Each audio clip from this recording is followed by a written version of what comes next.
ভাইয়া, পার্সটা একটু ধরতে পারবেন? আসলে আমি আমার স্যান্ডেল ঠিক করব।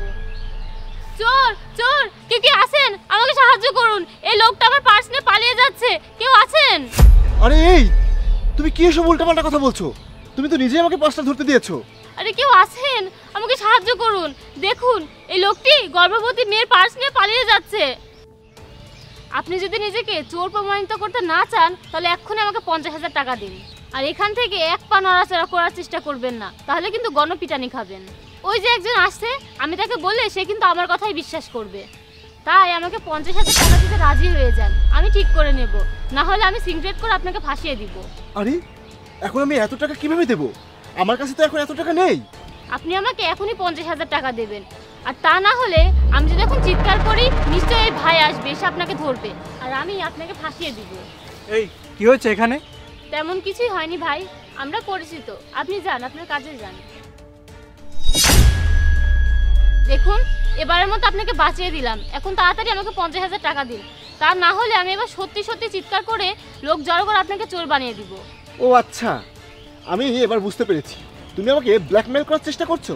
আচ্ছা ঠিক আছে, তুমিও আমার কথা মনোযোগ দিয়ে শোনো। আমিও এমন বোকা কেউ নই যাকে তুমি ব্ল্যাকমেল করতে পারবে। তুমি আমার কাছে 50,000 টাকা চেয়েছো, তাই না? কিন্তু আমি তোমাকে কিছুই দেব না।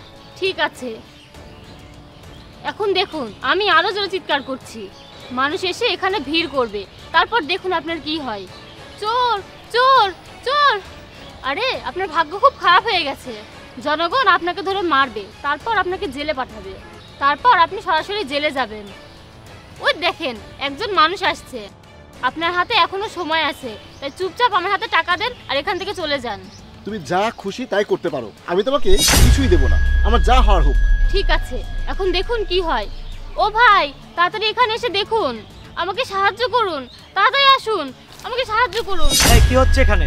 ভাই দেখুন, আমি একটা প্রেগন্যান্ট মেয়ে, এই সুযোগে এই লোকটা আমার পার্স চুরি করে পালিয়ে যাচ্ছে, আমি তাকে হাতে নাতে ধরে ফেলেছি। এই আপনি ওনার হাত ছাড়ুন, তারপরে কথা বলুন। হ্যাঁ ভাইয়া, আপনি ওকে নিজেই ধরুন আর ওকে মেরে পুলিশের কাছে ধরিয়ে দিন। এমন একজন চোরকে শাস্তি দিন, জানি না এরা কোথা থেকে এসে আমাদের মতো অসহায় মানুষদের অসহায়তার সুযোগ নেয়। চুপ করুন আপনি। ওনার সাথে এভাবে কথা বলার সাহস কি করে হলো আপনার? আপনি কি জানেন তিনি কে আর আপনি কার বিরুদ্ধে এমন অভিযোগ করছেন? আরে কে সে? সে একজন চোর, সে আমার পার্স চুরি করে পালিয়ে যাচ্ছিল। সে এই শহরের নতুন পুলিশ কমিশনার। কি? Police commissioner?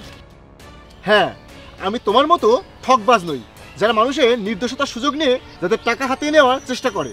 আর তুমি কি বলছিলে আমার ভাগ্য খারাপ? আরে আমার ভাগ্য খারাপ নয়, এখন তোমার ভাগ্য খারাপ হয়ে গেছে। তুমি আজ নিজেই তোমার নিজের পাতা ভাতে আটকে গেছো। তুমি আমার সাথে ধাঁধাবাজি করতে এসে নিজে ধরা পড়ে গেছো। তোমার লজ্জা করে না মেয়ে হয়ে এমন নোংরা কাজ করতে? আল্লাহ তোমাকে সুস্থ বানিয়েছে, তোমার হাত পা সবই দিয়েছে, তুমি তো এর থেকে ভিক্ষা করে খেলেও ভালো হয়। স্যার, এগুলো সব পুরনো চাল, আর এদের বোঝানোর কেউ নেই, আর এদেরকে বুঝিয়েও লাভ নেই। এসব মেয়েদের বিরুদ্ধে আগে থেকে অনেক মামলা ঝুলে আছে, এতে এদের কিছু যায় আসে না। অনেক ক্ষেত্রে এসব মামলার সমাধানও করা হয় না, যা আমরা ভবিষ্যতে সমাধান করব।